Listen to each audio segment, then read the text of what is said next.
Welcome back to Movie Recaps. Today I will show you a 2004 sci-fi thriller film titled The Final Cut. Spoilers ahead. Watch out and take care.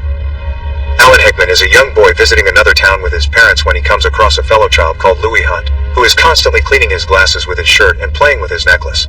The two of them bond while playing together, and when they find an abandoned factory building, they enter it to explore it.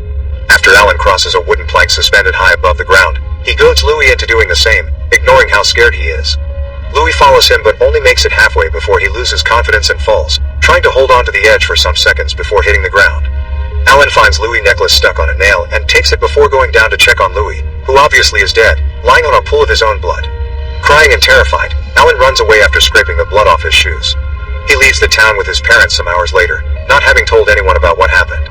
Many years later, an adult Alan is working as a cutter, a man that specializes in editing the memories of people into summarized biography videos called Rememories.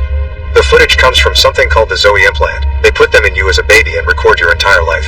This has caused quite a controversy among many rebel groups, who protest in name of their privacy and tattoo their faces to show where they stand. Cutters have 3 rules. They cannot sell or give away the footage, they cannot have an implant themselves, and they cannot mix footage from different people to do one rememory. Alan is particularly well known for editing for controversial personalities today. Alan is showing one of his clients the demo of Mr. Monroe's rememory, who recently passed away, and taking notes of the relatives' reactions to know what works and what doesn't on a notebook that has Louis' necklace tied to it. After the client is gone, he goes through the footage again, finding the recording of Mr. Monroe hitting his wife and deleting it without remorse. Later in the evening, he meets with fellow cutters Hassan, Thelma and her assistant Michael, who has a friend he wants to introduce to Alan for the job, but he reminds them he works alone. After Hassan tells the story of how a girl changed her life for the better after learning she had the implant and people would see her life but ended killing herself anyway, Thelma tells Alan she has a job for him. A tech lawyer, Charles Bannister, has died, and his widow is looking for a cutter. His memories are quite disturbing, so Thelma couldn't accept the job, but this is right Alan's alley, so he accepts it. Afterward, Alan visits the bookshop where Dalila, the woman he has a crush on, works. He invites her over to his place after she closes the shop and shows her the special computer he uses to edit the memories, called a guillotine. She's never been to a rememory, not even her ex-boyfriend's, because she wants to remember him her way. Alan shows her a special edit he's made using a man's footage in front of the mirror in reverse, and Dalila feels a connection to it because she has this recurring dream where she's aging backward. After discussing his job some more, Alan takes Dalila to bed and they make love. The following day, Alan interviews Mrs. Bannister to ask her what memories she would want to be included in her husband's rememory while their daughter Isabel listens from behind the door. Next, he goes to Mr. Monroe's funeral, where a group of protesters has gathered at the entrance. Alan plays his edit for Mr. Monroe's family and friends, and while he's taking notes of their reaction, he's approached by former cutter Fletcher, who wants to buy Mr. Bannister's memories for $500,000, but Alan turns him down, quoting the rules. When he's leaving the funeral, he sees Mrs. Monroe talking to a friend and remembers how he had to cut out Mr. Monroe cheating on his wife with that woman. The protesters hit him with their signs as he leaves the building.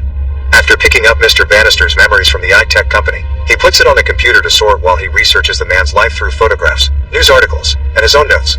While working on the footage, he finally discovers why he has been called for this case. He used to molest his daughter, which he obviously cuts out from the film. Then, while watching a memory of a party, he notices a man clean his glasses the same way Louis did and makes him think it may be him. So he makes the computer search for any other appearances of this man in Mr. Bannister's memories.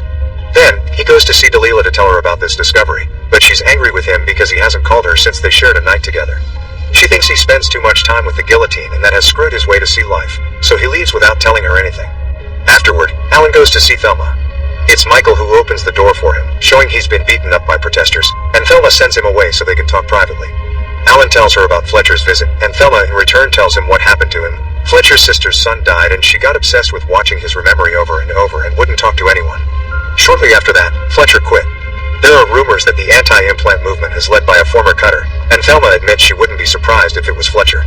It would explain why he wants to buy the Bannister footage. As he was the iTech lawyer, they can use it for anti-implant propaganda. Since the computer is taking too long to search all the memories, Alan decides he should talk to the family again to find any clues on Louis. First though, he stops by a bar to buy a gun from a guy he knew he was there thanks to some memories he worked on in the past. Then he meets with Fletcher at the train station, where he tells him he considers himself a sin eater who brings redemption to the immoral. After admitting he wants the footage to start a scandal on the news, Fletcher threatens Alan by introducing him to a mercenary that works with him, Simon, but Alan simply ignores them and leaves.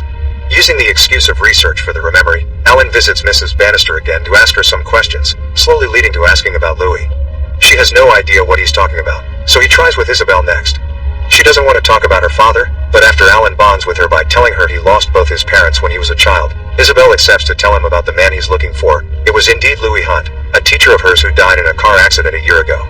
When he is about to leave, Isabel asks him to fix what his father will remember and delete all the times she misbehaved, and Alan promises he will. Desperate to find Louis, Alan calls Hassan and asks him for a favor. He has a cousin that can let them in the eye-tech company so Alan can search for Louis' implant. While searching the boxes in the office, a guard almost catches them, but they turn off their flashlights until he's gone. Then it's back to searching.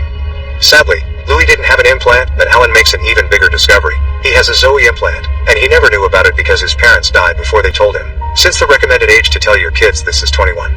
Alan steals the file and takes it home with him, where he watches the recording of the salesman selling the implant to his parents. Feeling incredibly upset, Alan punches his bathroom mirror then runs out to the streets while having a panic attack. Somehow he manages to give Dalila a call, who comes to his place to take care of him.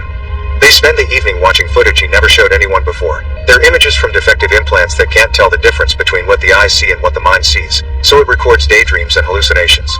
After Dalila falls asleep, Alan leaves the building, unaware Fletcher and Simon are watching him from their car, and goes to a tattoo parlor specialized in synth tattoos done electrosynthetic ink that creates a magnetic field that interferes with the Zoe implant. 2 tattoos are needed, one for blocking the audio and another one for the video. The artist knows he's a cutter but accepts to do him anyway, and explains he doesn't have to do his whole face, that's just people wanting to show where they stand on the subject. Alan ends up with a small, simple tattoo for the audio on the back of his neck. When he returns to his apartment, he hears noises coming from the guillotine. Thinking someone has broken in to steal his footage, he takes out his gun, only to discover it's Dalila watching a compilation of her ex-boyfriend's memories of her that Alan has kept for himself. She finds this incredibly disturbing and gets even more upset when she sees he carries a gun, so after slapping him, she grabs the weapon and shoots the guillotine, destroying the banister footage before leaving. He takes the broken implant to Hassan, but it's too damaged for him to fix. Alan wants to use the one on his head instead, and when he hears those words, Hassan knocks him out with a punch.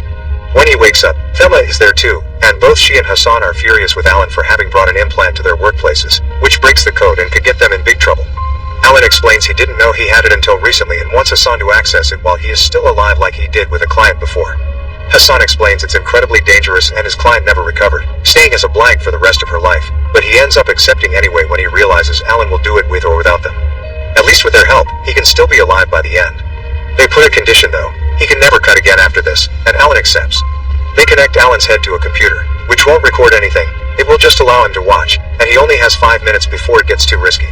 The initial electric shock is quite painful, but Alan soon recovers and starts looking through the footage.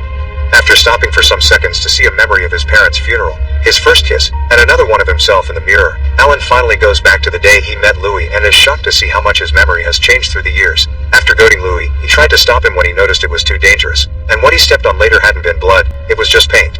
He's so deeply touched by seeing this that he gets distracted and he doesn't remove the wires from his head in time, getting another electric shock when the 5 minutes are over. Luckily he's fine, and he thanks the other 2 cutters for having helped him find inner peace. When he returns to his apartment, he finds the door open, Fletcher and Simon are there, looking for Bannister's implant. Alan gives it to them since it's destroyed, and an angry Fletcher leaves after taking Alan's notes with him, which is better than nothing. The next day, Alan visits Mrs. Bannister to tell her that there was an accident and the footage was destroyed. She laments the loss aloud, but she actually looks quite relieved, even saying some things are best forgotten. This upsets Isabel, who rushes to her room to see Alan through the window leaving their place. All this is being recorded by her own implant, so her mother is wrong. These things will be remembered someday. Afterward, Alan visits Louis' grave and leaves his necklace on it. Fletcher finds him there and tells him that after hearing he isn't cutting anymore, he did some searching and found out Alan has an implant, which means he has Bannister's memories in his mind. He takes out a gun and chases Alan through the cemetery, missing his first few shots and catching up on him when Alan trips. To Alan's surprise though, Fletcher gains some last-minute mercy and shoots at the air, only for Simon to suddenly show up and kill Alan himself.